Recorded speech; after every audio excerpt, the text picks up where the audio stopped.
কালকে ছিল চৈত্র মাসের সংক্রান্তি, অর্থাৎ চৈত্র মাসের শেষ দিন। তো যেহেতু আমাদের এখানে চড়কের বড় একটা মেলা হয়, তো ভাবলাম কেন মিস করব, চলো রেডি হয়ে চলে যাই।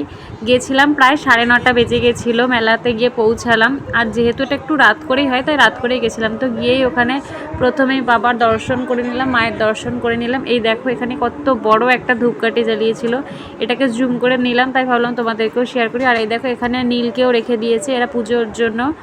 তো সবাই বেশ 1 মাস ধরে সন্ন্যাস করেছিল যারা এখানে চড়কে ঘুরছিল। এই যে লাল রঙের গেরুয়া রঙের কাপড় পরেছিল, তারা প্রত্যেকেই চড়কের 1 মাস সন্ন্যাস নিয়েছিল। তারপরে এই গাছটাকে পুজো করার পরে 2 দিকে দড়িতে বড়শি গাঁথা আছে। দেখো এক এক করে সব বড়শিতে নিজেদের পিঠকে গেঁথে নিয়ে তারপরে বেশ ঘোরে। মেলাটা বেশ বড়ও ছিল আর সুন্দর হয়েছিল। এখানে 2-3টে বাচ্চা বেশ ভালো করে সেজে এরাও সন্ন্যাস করেছে। তো দেখো সবাই সেজে গুজে বেশ নিজেদের মতো করে চলাফেরা করছিল।